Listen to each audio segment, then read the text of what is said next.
Arti sebentar lagi. Kok tanganku agak gatel ya?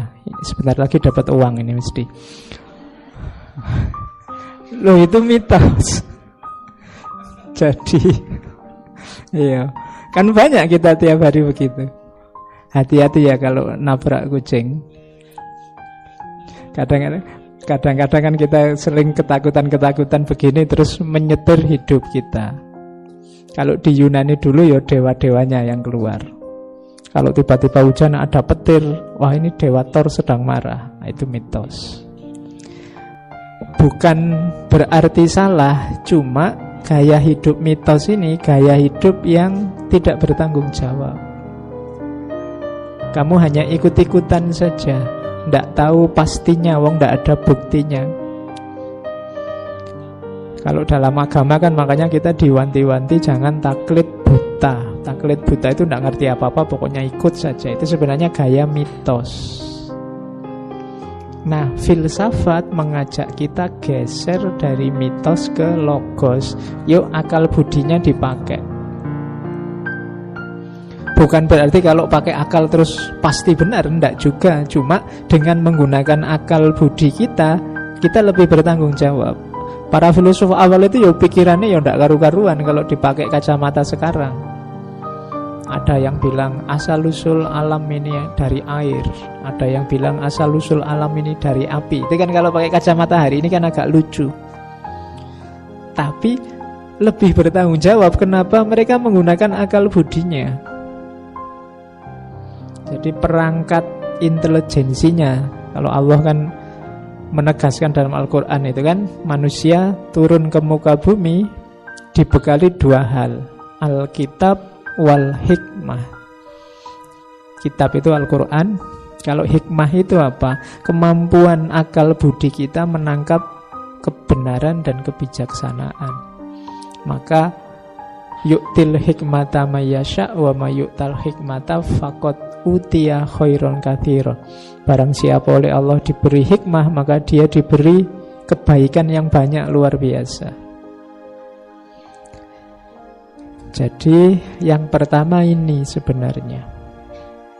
Oke ya, kalau sudah kalian mampu hidup geser dari mitos ke logos, kalian punya bakat jadi filosof. Tidak harus baca buku itu lagi, karena buku ini kan masih sebelum filsafat.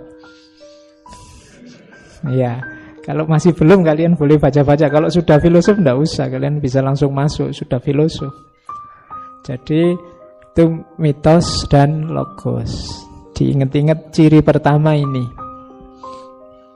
Ciri kedua, kalau kalian ingin tahu karakternya filosof, itu yang kedua adalah curiosity and wonder.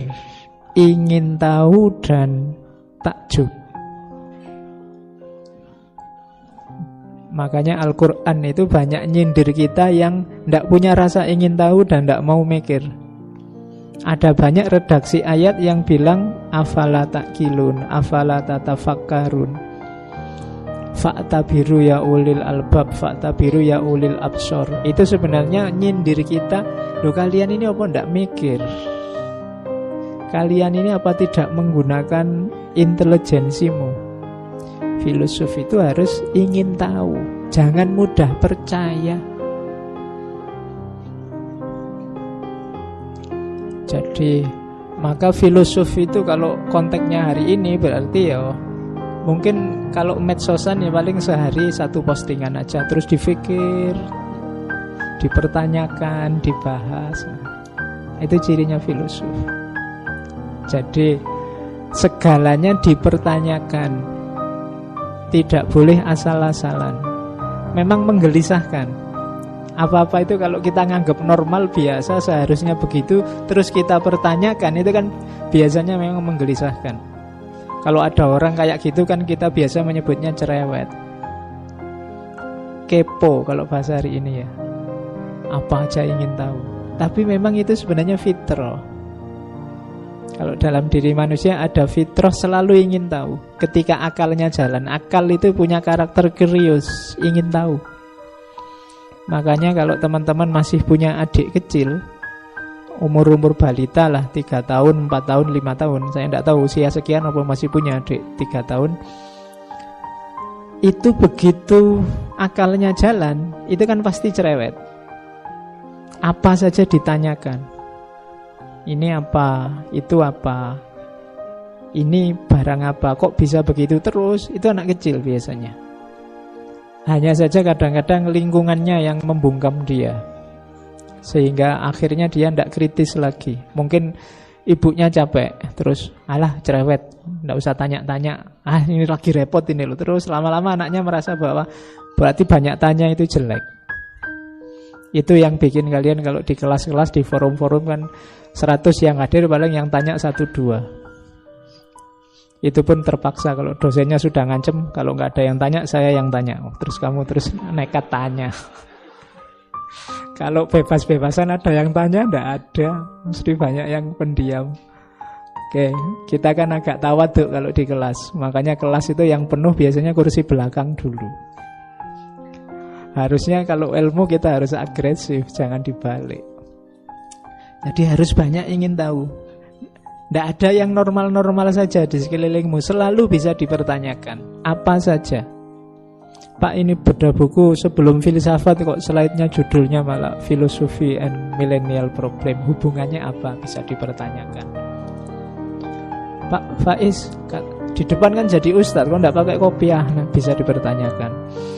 Kemudian loh, banyak sekelilingmu, tinggal kamu cermati satu-satu. Bisa kamu pertanyakan, curious.